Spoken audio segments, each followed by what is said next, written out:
મહત્વની વાત એ છે કે આ બધું કર્યા પછી પૈઠણી પહેરશે ને આમ પહેરશે ને એક બનારસી લીધી ને એક કાંજીવરમ લીધી, આ બધું કર્યા પછી જો બે જણા એકબીજાનો હાથ પકડીને સાથે નહીં ચાલી શકે ને તો આ બધું કબાટમાં રહી જશે. તમને સજવાની એ મજા નહીં આવે.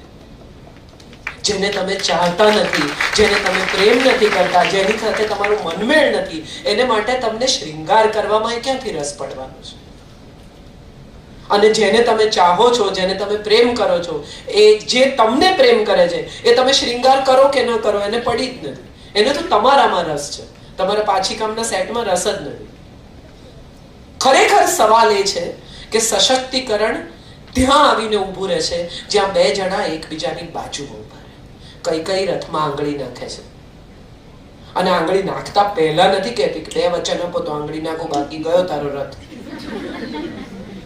પતિ કહે છે કે હું તને કઈ આપવા માંગુ છું, તે મારો જીવ બચા. અને ત્યારે પણ એમ કહે છે હમણાં તો કઈ નથી જોઈતું, બધું છે મારી પાસે. તમે આમ કરો તો હું આમ કરું, તમે તેમ કરો તો હું તેમ કરું, તમે પહેલા કહો પછી હું કહું. આ પ્રેમ છે?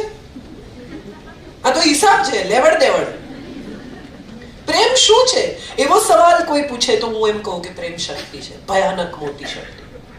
સંજોગો સામે, સમય સામે, સમસ્યાઓ સામે ઝઝૂમવાની શક્તિ. પ્રેમ કરવો ને એ પણ સશક્તિકરણ છે. અને પુરુષને, પ્રેમીને નહીં, જગતને પ્રેમ કરવો એ પણ સશક્તિકરણ છે. ચાહી શકવું દિલ ફાડીને કોઈને પણ. કોઈનું નાનકડું બાળક હોય અને રડતું હોય ને તમે એની મમ્મીને એમ કહો કે જા થોડી વાર તું તારે બાથરૂમ જવું હોય જઈ આવ, 5 મિનિટ ઊભી છું, રાખો છો. તમારી પર્સ પકડી લો, તમારું આ લઈ લો.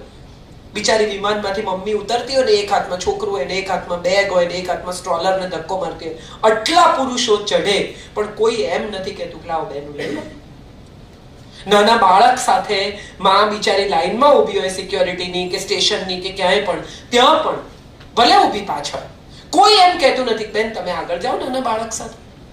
આ કહી શકવું ને એ પણ સશક્તિકરણ છે. એક જણ થોડું પાછળ જાય તો એમાં કયું આકાશ તૂટી પડે છે. નાના બાળક વાળી માં છે, થોડુંક એને પણ અટેન્ડ કરો. હમણાં હું હૈદરાબાદથી પાછી આવતી હતી, આ કિસ્સો મેં પહેલા પણ કહ્યો છે, મને બહુ એ કિસ્સો અપીલ કરી. હું હૈદરાબાદથી પાછી આવતી હતી, એક પુરુષ ને એક સ્ત્રી, એના 2 બાળકો, એક 1.5-2 વર્ષનું બાળક ને એક એકદમ નાનું 8 મહિનાનું બાળક. બંને જણા જુદી જુદી સીટ લીધી. પિતા પાછળ બેઠા, માં થોડી આગળ બેઠી. અને જેવા ફ્લાઇટમાં ચડ્યા ને એવા પિતાએ નાનું બાળક લઈ લીધું. મોટું બાળક અને માં 2 જણા આમ બ્લેન્કેટ ઓઢીને ઘસઘસાટ સુઈ ગયા. 2.5-3 કલાકે અમદાવાદ ઉતર્યા ત્યારે માં બિચારી આમ ડેઝડ જાગી. ને પિતા કોન્સ્ટન્ટ બાળકને એન્ટરટેન કરે. નાનું 6 મહિનાનું બાળક એને આમ રમાડે ને તેમ રમાડે ને લઈને ફરે ને આ કરે, માને જોવા ના દે. એટલે એ લોકો ઉતર્યા ત્યારે મેં પિતાને કહ્યું, મેં કીધું you are a wonderful father. મારાથી રહેવાયું નહીં. એટલે પિતાએ કહ્યું કે wonderful mother hasn't slept for 3 days. આ અદ્ભુત માં 3 રાતથી સૂતી નથી, એને 2.5 કલાક સુવા દેવી ને મારી ફરજ છે. આ પણ સશક્તિકરણ છે. હું નથી માનતી કે સશક્તિકરણ માટે કોઈ સભાઓ ભરવાની જરૂર છે, કોઈ એકબીજા સાથે ચાલો હવે આપણે મોરચો કાઢીએ અને ચાલો હવે એક ડ્રેસ કોડમાં કિટી પાર્ટી કરીએ. આ બધી નકામી વેડફવાના સમયની ચર્ચા છે. ખરેખર જો તમારે સશક્તિકરણ શીખવું હોય ને તો તમારે ત્યાં આવતી કામવાળી બાઈને પૂછો તારું બેંક એકાઉન્ટ છે?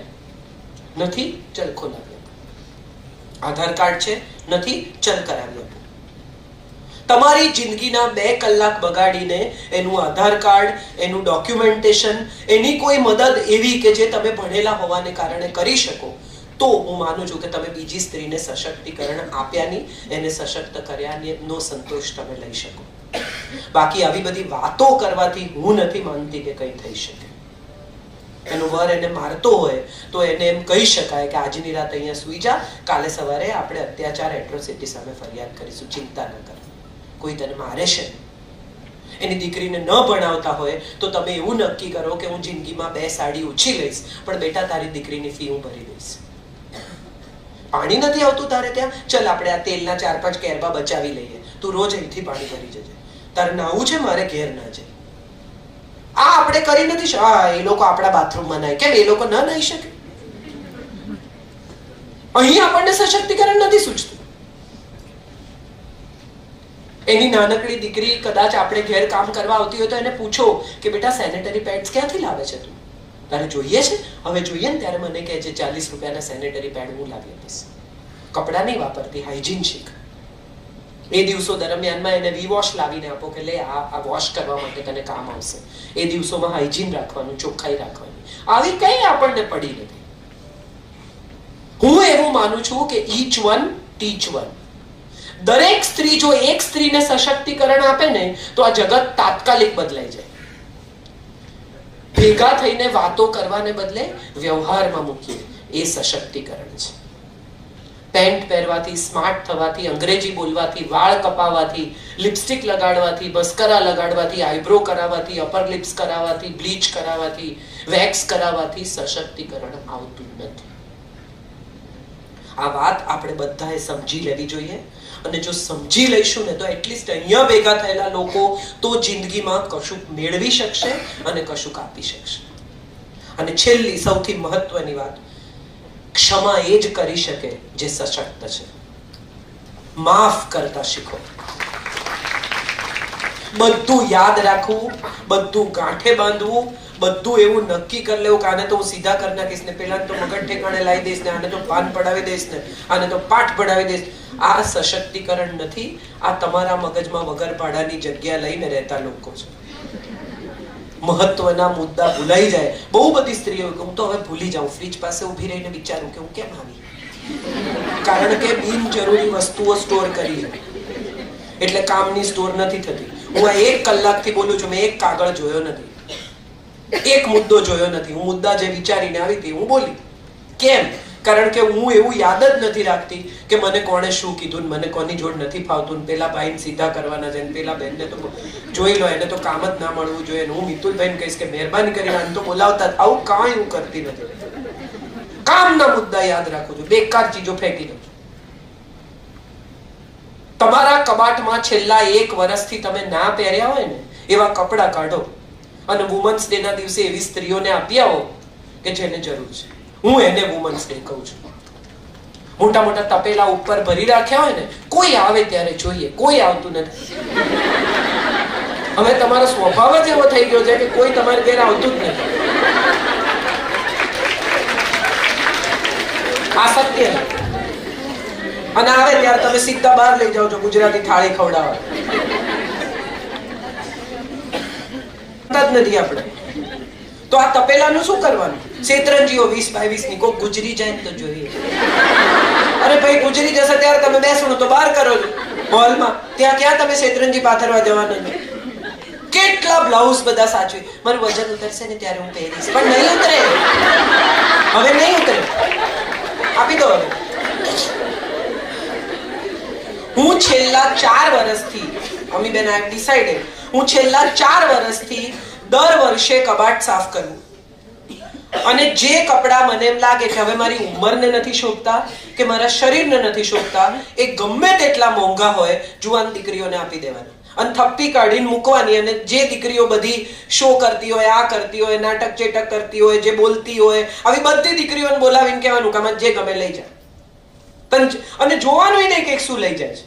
હું હવે ટાઈટ કપડા નથી પહેરતી અને અદ્ભુત બધા પંજાબી શીવડાવેલા ટાઈટ ને નીચી બેક ના બધા, એ પણ એક સમય હતો કે મને બહુ ગમતા હતા ફેન્સી કપડા. હવે નથી પહેરતી. તો એ કપડા એવી દીકરીઓને આપી દેવાના કે જે લોકોને આ કામ લાગે. કાઢો એમાંથી મન. એવા દાગીના લાંબા લાંબા બુટિયા એ જમાનામાં પહેરતી હતી, આજથી 5 વર્ષ પહેલા મને બહુ ગમતા હતા, ફેન્સી હતી, હું ના નથી પાડતી. પણ એમાંથી નીકળીને આપણી ઉંમર પ્રમાણે, આપણા સમય પ્રમાણે બદલાવું એ પણ સશક્તિકરણ છે. સ્વીકાર. જેમ ક્ષમા સશક્તિકરણ છે, જેમ સ્વતંત્રતા સશક્તિકરણ છે, એમ સ્વીકાર પણ બહુ મોટું સશક્તિકરણ છે.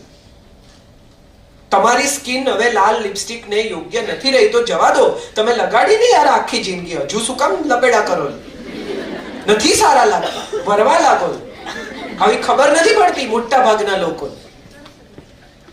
મજા કરો. જે ઉંમર તમને જે આપે એની સાથે આનંદથી જીવવું એ પણ સશક્તિકરણ છે. કેટલા બધા બાળકો મને માં કે છે, રામ મોરી, એશા, બધા લેખકો, દેવકી, બધા મને માં કે છે, મિલિંદ ગઢવી, બધા. હું એવું કહું કે હું કઈ માં તમારી માં જેવી નથી, હું તો હજી નાની છું. ગમે આવા છોકરાઓ તમને માં કહે તો કેટલું વાલ આવે. આ બધા સફળ બાળકો છે. આનંદ થવો જોઈએ કે આટલા બધા છોકરા મને માં કહે છે. એનો આનંદ થવો જોઈએ. હું તો હજી નાની છું. ના, જરાય નાની નથી બેન. તારા મનથી તું નાની છે, બાકી લોકોને ખબર જ છે કે કરચલી પડી ગઈ છે. આ તો આપણી હોશિયારી છે, આમ કરીને બધું દબાવવાની. ન કરો. સમય, ઉંમર, સમજણનો સ્વીકાર એ પણ સશક્તિકરણ છે. ન લડવું ઉંમર સાથે, મજા કરે. ફરી પાછી શ્રીદેવી પર આવું છું મારી વાત પૂરી કરતા. જો એ ઉંમર સાથે ન લડી હોત તો કદાચ જુદી જગ્યાએ પહોંચી હોત. સ્વીકાર કર્યો હોત તો આવા સંજોગોમાં ન મુકાઈ હોત. આપણે બધા જ ક્યાંક ને ક્યાંક કશેક ને કશેક યુવાનીને, સૌંદર્યને સ્ત્રીત્વ માનીએ છે. સ્ત્રી સમર્પણની, ત્યાગની, બલિદાનની દેવી નથી. બલિદાન કોને કહેવાય? 4 જ રોટલી હોય ને પછી તમે કહો કે ના ના મેં તો જમી લીધું, એ બલિદાન નથી. 4 કરો ને બેન, કેટલી વાર લાગે? ગરમ રોટલી ન ખાવી એ બલિદાન નથી. સવારનું કેટલા ઘરોમાં મેં જોયું, સવારનું સાંજે, સાંજનું સવારે સ્ત્રી ખાય અને પછી કે મને બહુ ગેસ થાય. હા, તે ઠંડુ ખાવાથી વાયુ થાય. અને ખોટા આવા પ્રકારના ભોજનથી મેદસ્વી થવાય, તમારા શરીરમાં વાયુ ભરાય અને તમારું વજન ઓછું હોય તેમ છતાં તમે ફૂલેલા જાડા લાગો, કારણ કે તમે તાજું નથી ખાતા, લીલા શાકભાજી, ફાઈબર નથી ખાતા, પ્રોટીન નથી ખાતા. ની રિપ્લેસમેન્ટ સૌથી વધારે સ્ત્રીઓને આવે. કેમ? કારણ કે એમનું ભોજન સંતુલિત નથી. પુરુષો બહારગામ ગયા હોય, ઘરમાં દીકરો એના હોય, પતિ એના હોય ને તો કેવું, તો ખાખરા ને દૂધ. શેને માટે ખાખરા ને દૂધ? જા મજા કર, પાણીપુરી ખા. હું તો એકલી જઈ જ ન શકું. હું છેલ્લા કેટલા વખતથી બધી ફિલ્મો એકલી જોઉં છું, કારણ કે મને આજે હમણાં ખબર પડે કે હવે મારી પાસે ટાઈમ છે. હું જોઉં કે 6:30 નો શો છે ને 5 વાગે હું ઘરે આવી ગઈ છું ને હવે મારે કઈ કામ નથી, એટલે હું બૂટ પહેરું. મારા ઘરની એક બાજુ હિમાલયા મોલ છે, બીજી બાજુ પીવીઆર છે ને આમ આલ્ફા છે. હું બૂટ પહેરીને ચાલતી જતી રહું, પિક્ચર જોઈને ચાલતી પાછી આવતી રહું. કોઈને પૂછવા રહું નહીં. 1-2 બેનપણીઓ છે એને પૂછું કે હમણાં જાઉં છું, આવું છે? કોઈ આવે નહીં. કલાકમાં કોઈ નીકળી જ શકે નહીં મારી જેમ. હું આને સશક્તિકરણ કહું છું. તમારી મજા તમારે કરી લેવી. તમારી મજા માટે કોઈના પર આધારિત ન રહેવું ને, એ પણ સશક્તિકરણ છે.